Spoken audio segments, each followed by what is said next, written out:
Agrigento è l'invocata inversione di tendenza amministrativa, l'intervento dell'imprenditore Salvatore Moncada. Salto di qualità della coscienza civile e sociale.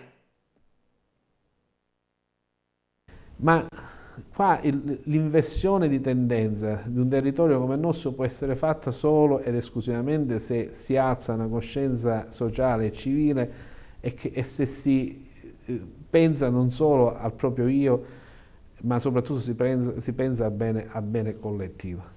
In questo ovviamente, torno a ripetere, questi miei concetti dopo le elezioni li ho espressi anche all'attuale sindaco di Agrigento.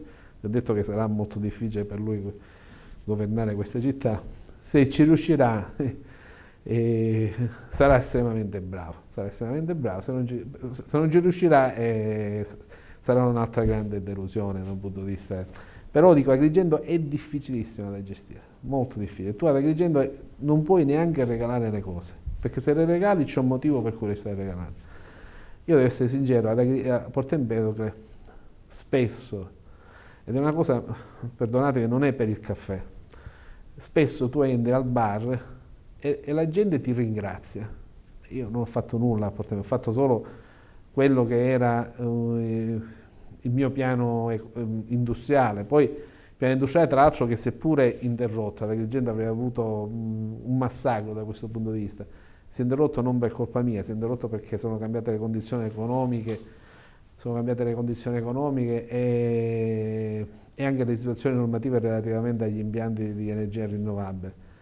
Ma signora, l'altra volta c'era una signora, mi ha detto io vorrei ringraziarla, che a prescindere dal fatto che lei abbia potuto fare o meno l'attività, in quell'area ha risanato un'aria. Sa quanta gente, per esempio, la sera finisce la partita la domenica e va a mangiare nel ristorante a Porto Empedocle o nelle pizzerie e così via.